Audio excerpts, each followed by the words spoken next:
దేవుని పరిశుద్ధ నామమునకు మహిమ కలుగును గాక.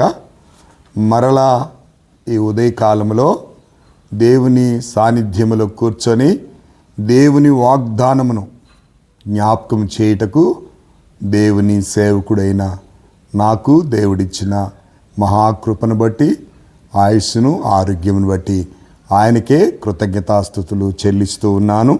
ఈ ఉదయకాలమున దేవుని వాగ్దానము యోబు గ్రంథము 8వ అధ్యాయము 7వ వచనము. తుదకు నీవు మహా అభివృద్ధి పొందెదవు. తుదకు అనగా చివరకు అంటున్నాడు. ఎప్పుడు మన జీవితంలో అభివృద్ధి, ఎప్పుడు మన జీవితంలో ఆశీర్వాదము, ఎప్పుడు మన జీవితంలో మరి దేవుడు గొప్ప చేస్తాడు అంటే అదే వచ్చిన భాగంలో దేవుని మాటలు చాలా చక్కగా రాయబడి ఉంటుంది. 5వ వచనంలో, నీవు జాగ్రత్తగా దేవుని వెదికిన ఎడల, సర్వశక్తుడగు దేవుని బ్రతిమాలుకుని ఎడల, నీవు పవిత్రుడవై యథార్థుడవైన ఎడల, నిశ్చయముగా ఆయన నీ యందు శ్రద్ధ నిలిపి నీ నీతికి తగినట్లుగా నీ నివాసస్థలమును వర్ధిల్ల చేయును. అప్పుడు నీ స్థితి మొదట కొద్దిగా ఉండినను తుదకు నీవు మహాభివృద్ధి నొందెదవు. చూసారా, ఒక మాట వెనక, ఒక ఆశీర్వాదం వెనక దేవుని యొక్క ఉద్దేశం ఏంటో తెలుసుకోవాలి. ఒక ఆశీర్వాదాన్ని మనం ఎత్తిపట్టుకొని ఆశీర్వాదం నా జీవితంలో జరగలేదని చింతపడాల్సిన అవసరం లేదు. ఆ ఆశీర్వాదానికి ముందున్నది, ఆశీర్వాదానికి వెనకున్న వాక్యాన్ని జ్ఞాపకం చేసుకోవాలి. అందుకే అంటున్నాడు, నువ్వు జాగ్రత్తగా దేవుణ్ణి వెతకాల, సర్వశక్తిని బ్రతిమాలుకోవాలంటున్నాడు. నువ్వు యథార్థుడుగా పవిత్రుడిగా జీవించాలంటున్నాడు. అప్పుడు మాత్రమే మొదట నీ స్థితి కొద్దిగా ఉండినప్పటికీ తుదకు మహాభివృద్ధి.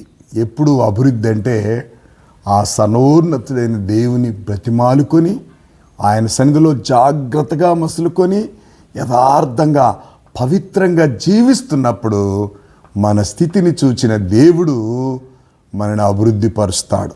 చాలాసార్లు దేవుడు నాకు ఈ వాగ్దానం వచ్చింది కానీ నేను అభివృద్ధి చెందలేదు, వాగ్దానం నా జీవితంలో నెరవేరలేదు అంటే దేవునిది ఎన్నటికీ తప్పు కాదు.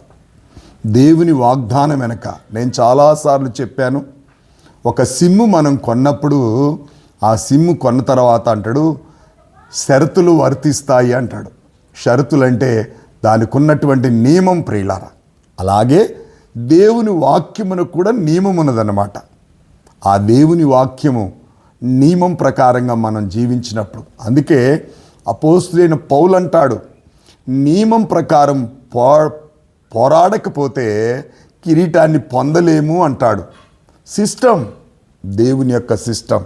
కాబట్టి ఈ ఉదయకాలమున మన సర్వశక్తిని బతిమాలుకొని మనము జాగ్రత్తగా దేవుణ్ణి వెతికి మనం పవిత్రంగా యథార్థంగా ఉంటే నిశ్చయముగా అంటున్నాడు, ఖచ్చితంగా ఆయన నీయందు శ్రద్ధ నిలిపి, ఎవరు నీయందు శ్రద్ధ నిలిపినా నిలపకపోయినా ప్రభు అయిన యేసుక్రీస్తు నీయందు శ్రద్ధ నిలిపి నీ నీతికి తగినట్లుగా నీ నివాస స్థలమును వర్ధిల్ల చేసి మొదట నీ స్థితి కొద్దిగా ఉన్నా తుదకు నీవు మహాభివృద్ధి.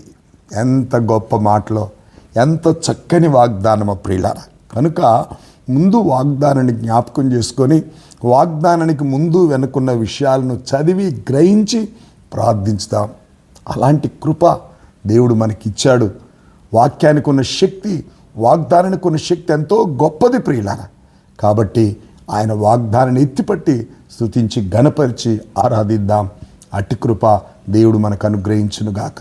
పరిశుద్ధుడు అయిన మా తండ్రి, కృపగలిగిన మా యేసయ్య, నువ్వు మాట్లాడిన నీ అమూల్యమైన సందేశాన్ని బట్టి మీకు వందనాలు ప్రభా. అయా, నిజముగా తండ్రి, తుదకు నీవు మహా అభివృద్ధి నొందెదువు అని, నువ్వు తుదకు మహా అభివృద్ధి పొందెదువు అని మాట్లాడావు తండ్రి. అభివృద్ధి పొందడానికి నేను జాగ్రత్తగా వెతికి నేను బ్రతిమాలుకొని తండ్రి పవిత్రులుగా యథార్థులుగా జీవించి నీ కొరకు బ్రతుకుతున్నప్పుడు ప్రభా, నిశ్చయముగా నీవు మా యందు శ్రద్ధ నిలిపి మా నివాస స్థలములను వర్ధిల్ల చేస్తారని చెప్పావు. మొదట మీ స్థితి కొద్దిగా ఉన్నా తుదకు మహాభివృద్ధి పొందెదు అని మాట్లాడారు. అందును బట్టి మీకు వందనాలు. మా ఆశ్రయము నీవే, మా దుర్గము నీవే, మా కోట, మా కొండ, మా శైలము, మా రక్షణ దుర్గము నీవే ప్రభా.